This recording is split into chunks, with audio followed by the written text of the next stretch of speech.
사도행전 19장 1절부터 12절까지의 말씀을 저와 여러분이 한 절씩 교독합니다. 아볼로가 고린도에 있을 때에 바울이 윗지방으로 다녀 에베소에 와서 어떤 제자들을 만나 이르되 너희가 믿을 때에 성령을 받았느냐? 이르되 아니라 우리는 성령이 계심도 듣지 못하였노라. 바울이 이르되 그러면 너희가 무슨 세례를 받았느냐? 대답하되 요한의 세례니라. 바울이 이르되 요한이 회개의 세례를 베풀며 백성에게 말하되 내 뒤에 오시는 이를 믿으라 하였으니 이는 곧 예수라 하거늘 그들이 듣고 주 예수의 이름으로 세례를 받으니 바울이 그들에게 안수하며 성령이 그들에게 임하심으로 방언도 하고 예언도 하니 모두 12사람쯤 되니라. 바울이 회당에 들어가 석 달 동안 담대히 하나님의 나라에 관하여 강론하며 권면하되 어떤 사람들은 마음이 굳어 순종하지 않고 무리 앞에서 이 도를 비방하거늘 바울이 그들을 떠나 제자들을 따로 세우고 두란노 서원에서 날마다 강론하니라. 2해 동안 이같이 하니 아시아에 사는 자는 유대인이나 헬라인이나 다 주의 말씀을 듣더라.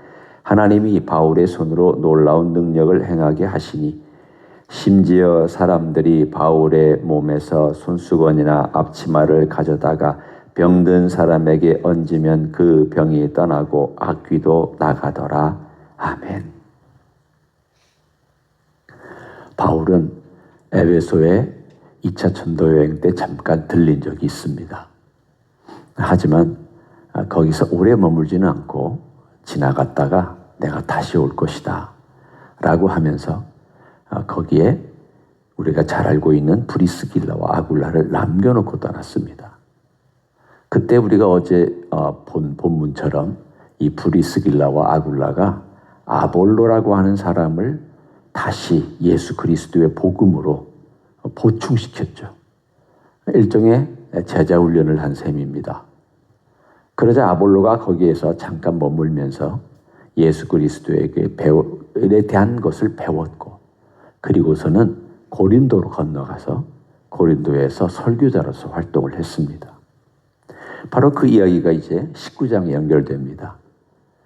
이 아볼로가 고린도로 간 다음에 이 에베소가 일종의 공석이 됐잖아요. 거기에 모여있는 사람들이 공석이 된 그때에 이 바울이 북쪽 지방을 통해서 육지로 해서 에베소까지 왔습니다.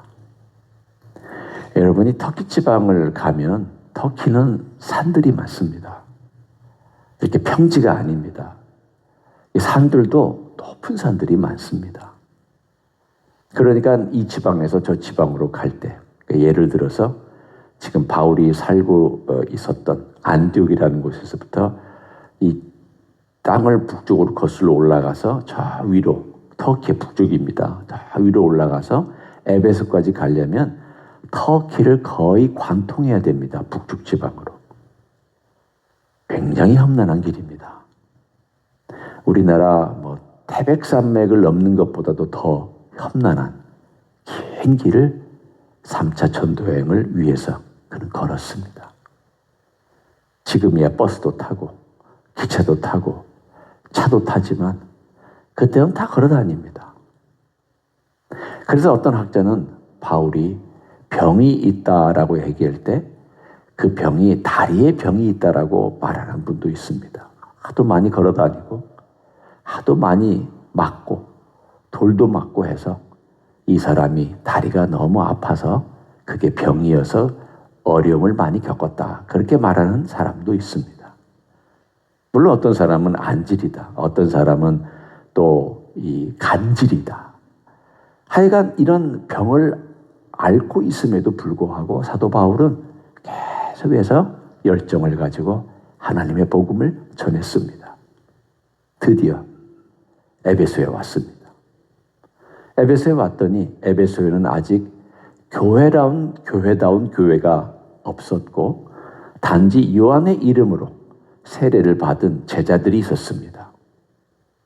어쩌면 아볼로가 잠깐 거기에 있었기 때문에 하나님의 말씀을 강론해서 말씀을 예수 그리스도에 대해서 들은 사람들이 있었지만 그 주로 그들은 뿔뿔이 흩어져서 회당에서 어떤 일종의 구약에 대한 이야기만 듣고 있었던 그때 오늘 이야기가 너희들 어떤 세례 받았느냐? 그랬더니 우리는 요한의 세례만 받았습니다. 요한의 세례는 물로 받은 세례입니다. 요한이 증거했습니다. 내 뒤에 오시는 이는 나보다 크다. 나는 물로 세례를 주지만 이분은 성령으로 불로 세례를 주신다. 그들이 그 이야기를 들었기 때문에 오늘 바울이 예수님의 이름으로 세례를 받아야 된다라고 말씀을 했을 때 그들은 즉시 거부함이 없이 세례를 받았습니다. 그러자 성령께서 그들 위에 내려오셨습니다. 여러분, 왜 이게 중요할까요? 여러분이 쭉 이 일들과 기사들을 읽다 보면은 우리는 사람에게 초점을 맞추기 쉽습니다. 바울이나 또는 아볼로나 혹은 우리가 어제 살펴보았던 브리스길라나 아굴라나. 그렇지만 이 누가가 사도행전을 통하여서 강조하고 있는 중요한 핵심이 있습니다. 너희들이 사람을 보더라도 사람에게만 초점을 맞추지 마라. 이 일이 누구의 일이냐? 성령께서 역사하시는 일이다. 요한의 세례만 가지고 충분하지 않다. 네가 예수 그리스도를 배웠고 그리고 예수에 대해서 들었고 예수님은 구세주로 오신 분인가 보다 라고 할지라도 네가 성령에 의해서 세례를 받아야 된다. 지금 그 당시를 얘기합니다. 우리는 예수님 믿으면 성령의 세례를 받지만 그 당시에 아직 그런 모든 과정이 과도기 있었을 때에 성령의 세례에 대해서 몰랐던 제자들에게 성령께서 내려오셨습니다.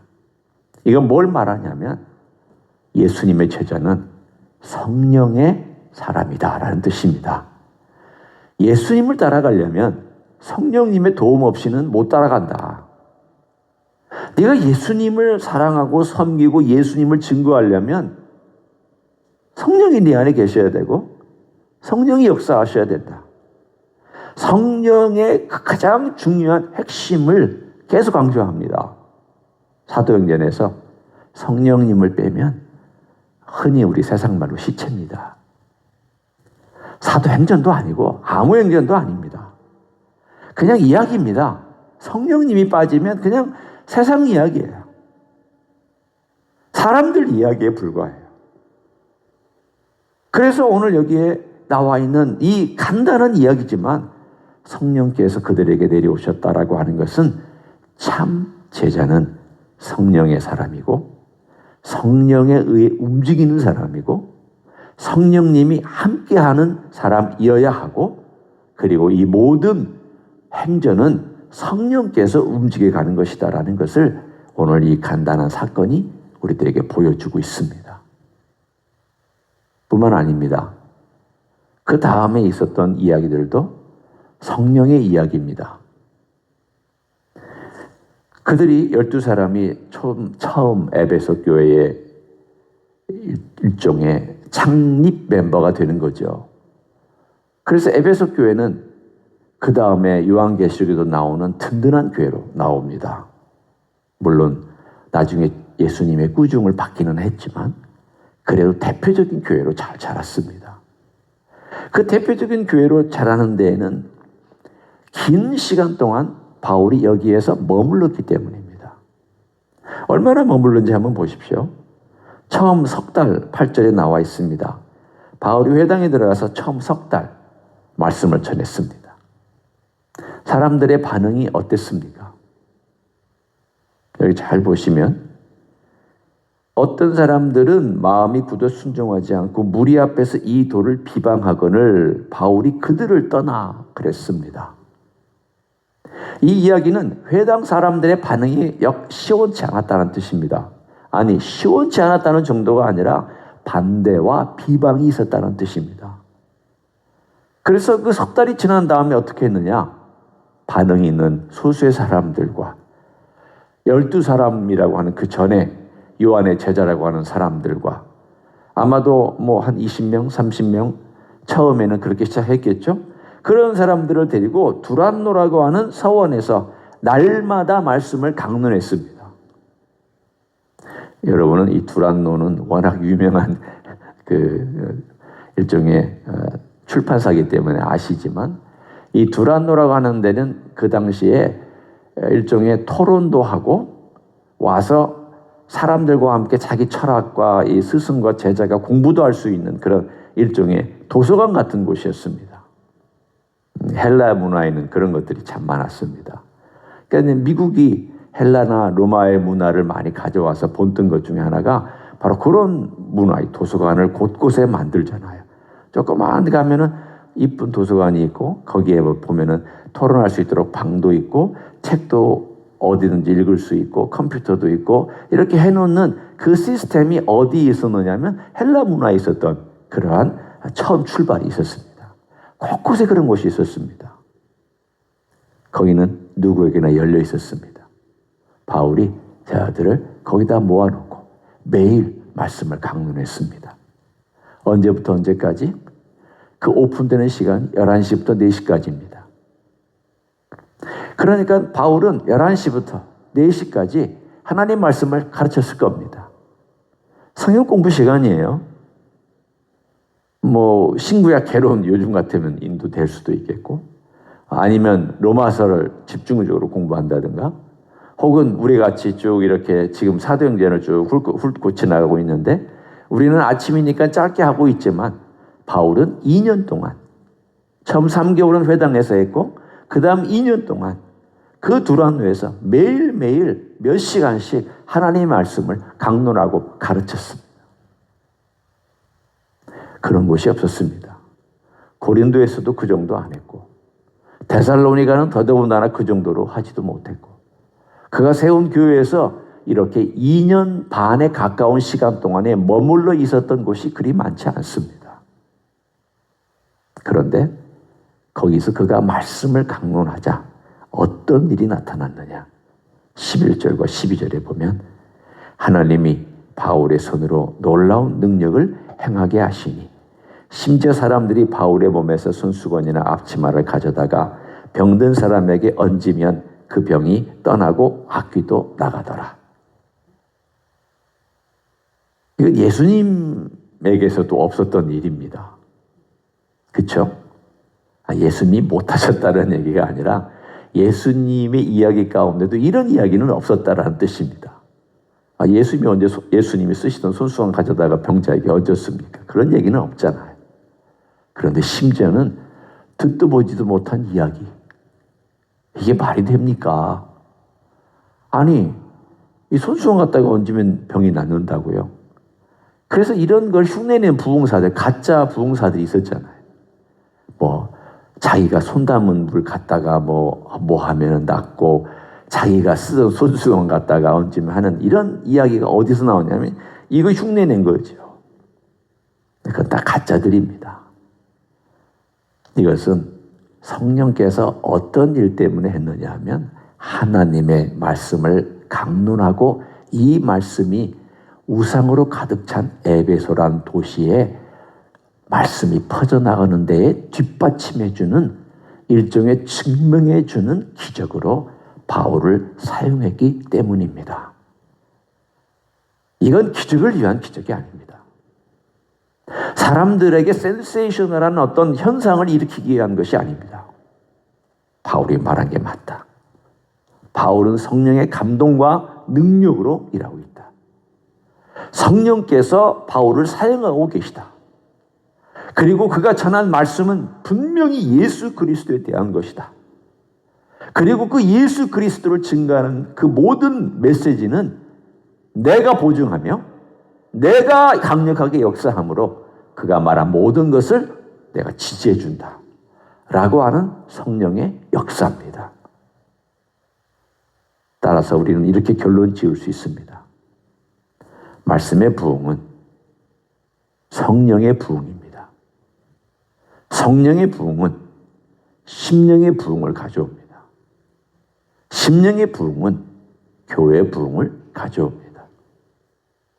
우리가 에베소라고 하는 이 도시에서 있었던 이 일의 모든 것들이 어떻게 나타났느냐 하면 말씀과 성령이 함께 갑니다. 말씀이 가는 곳에는 성령이 역사하고 성령이 역사하는 곳에는 말씀이 있었습니다.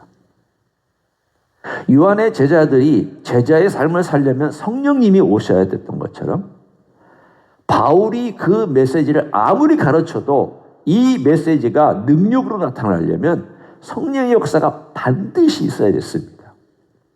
따라서 요즘의 시대를 우리가 성령의 시대라고 하고 신약의 시대를 성령의 시대라고 하는데 성령님에게 민감해야 되고 성령님의 인도를 받아야 되고 성령님이 내 안에서 어떻게 역사하시는지를 알아야 되고 그것에 대해서 우리 자신이 배워야 됩니다. 여러분 성령님도 하나님이시잖아요. 하나님이시면 배워야 돼요. 어떻게 배우느냐? 겸손한 마음으로 받아들이는 마음으로 그리고 회개하는 마음으로 죄가 있을 때는 회개 이런 마음으로 우리 주님 앞에 와서 주님께 부탁하는 거죠. 예수님께서 우리에게 선물로 주신 성령님이 내 안에 계신데 내가 성령님에게 너무 둔감합니다.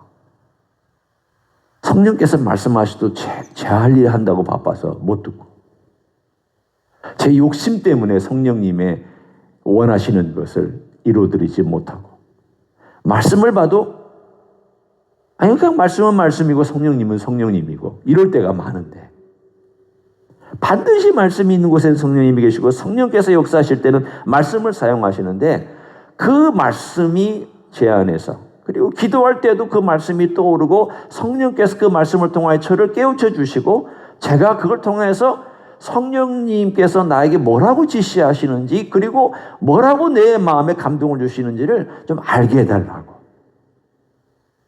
그 하나님께 주님께 예수님께 기도해야 되고요.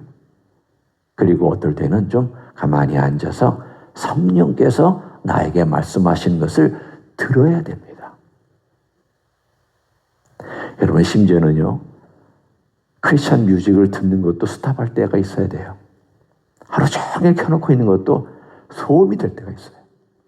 왜? 성령께서 말씀하시는 것을 못 듣게 할 수 있어요. 그것도. 24시간 크리스찬 뮤직을 켜고 있으면 얼마나 영적으로 충만합니까? 글쎄요. 그렇다고 충만한 건 아니죠. 좋은 거긴 하지만 방해가 될 수 있습니다. 운전할 때 크리스찬 음악 듣는 건 좋은 거죠. 그렇지만 어떨 때는 아무 소리도 없이 조용히 운전하면서 주님께 성령님께 자기 마음을 맡기는 기도를 드릴 때도 있어야 됩니다. 라디오를 듣기보다 성령님과 함께 동행하는 예수님께 부탁하는 심지어는 걸을 때에도 우리 주님 제가 오늘 하루도 동행하기 원합니다. 걷기 원합니다. 성령님 저와 함께 동행해 주시고 이미 동행하고 계시지만 제가 부탁드리는 거죠. 저에게 주의 뜻을 알려주십시오. 이렇게 자꾸 부탁하고 기도하고 맡기고 의지하는 사람에게 성령께서 역사하실 줄 믿습니다. 오늘 하루도 그렇게 살아가시길 예수님의 이름으로 간절히 축원합니다. 기도하겠습니다. 성령의 시대인데 우리는 성령님의 인도함을 잘 받지 못합니다. 성령께서 강하게 역사하시기를 원하시는데 우리는 성령님을 한쪽 편 저 구석방에 가둬놓은 것처럼 그렇게 살아가고 있습니다. 성령님은 하나님이신데 우리는 성령님에 대해서 들으려고 하지도 않고 배우려고 하지도 않습니다. 오 주님, 우리를 불쌍히 여겨주시기를 원합니다. 우리에게 선물로 주신 하나님이신 성령께서 우리 안에 계시고 우리를 도우려 하시고 우리를 가르쳐 주시려고 하시고 우리에게 예수 그리스도를 배우게 해주시려고 준비하고 계시는데도 우리는 너무나도 성령님을 홀대하고 있습니다. 오 주여 불쌍히 여기시고 우리의 마음이 성령의 소리에 귀를 기울이고 우리 주 예수 그리스도를 배우는 열망 때문에 성령님께 부탁하고 오늘 하루도 주님과 동행하면서 성령님과 동행하는 하루가 되게 하여 주시옵소서. 이제는 우리 구주 예수 그리스도의 은혜와 하나님 아버지의 극진하신 사랑과 성령 하나님 교통하심의 역사가 성령의 민감하심과 성령의 도우심과 그 놀라우신 지혜와 지식과 충만함을 받기를 소원하여 헌신하는 이 자리에 참여한 모든 종들 위에와 주임지 히스교회 위에와 이민교회들과 한국교회들과 선교사님들 위에 이제로부터 영원히 함께 하실지어다. 아멘.